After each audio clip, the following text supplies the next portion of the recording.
Hi, welcome to Offering Insight. This is a new quarterly newsletter that'll go out to anybody who's given to Peachtree City United Methodist Church in the last 2 years.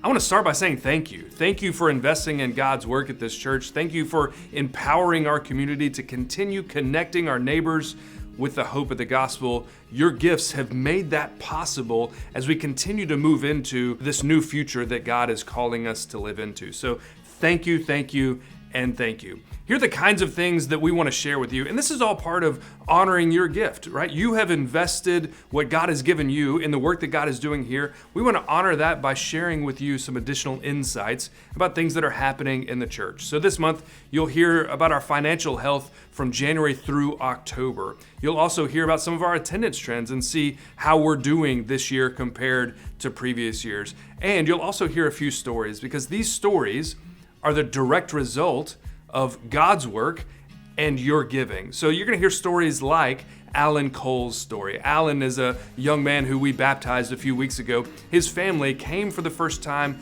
last year to our Fall Fest. If we don't have Fall Fest, we don't get to meet the Cole family. We don't have the opportunity to be blessed by participating in Alan Cole's baptism. You'll also hear Anthony and Kelly Hall's story. They came to our church for the first time last Thanksgiving at our Thanksgiving dinner, and now, just shy of a year later, they're both leading small groups for us, and Kelly's going to be on our leadership board. That opportunity, those relationships don't form without the opportunities you made possible by providing Thanksgiving dinner. You'll also hear Al and Sue Koenig's story. And Al and Sue have been everywhere since they started coming not that long ago, but they were participating in Camp Warrior at Booth Middle School last summer.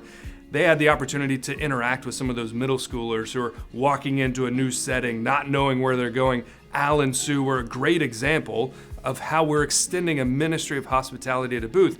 That opportunity is possible again because you give. So thank you for making those opportunities a reality in our community. If you want to hear more stories like this, by the way, you can click on the button that's in the newsletter and read through a bunch of different stories about how God is already working in our church. I hope you'll take the opportunity and the time to do that. As we approach the end of 2023, we have a chance to end on solid financial footing. Look, we've had a challenging year in some ways, and as it stands right now, as you heard from Eric Cooley, our finance chair last month, we're about $100,000 short of where we thought we would be at this point in the year. I hope you'll remember us, because as we end in a positive manner in 2023, that sets us up to launch in 2024 and continue pursuing in meaningful ways this mission that God has given us. If we want to be a church that connects our neighbors with the hope of the gospel, we have to keep pushing. So I hope that part of your financial discernment towards the end of this year, you'll keep our church in mind, you'll keep God's ministry at PTCUMC in mind.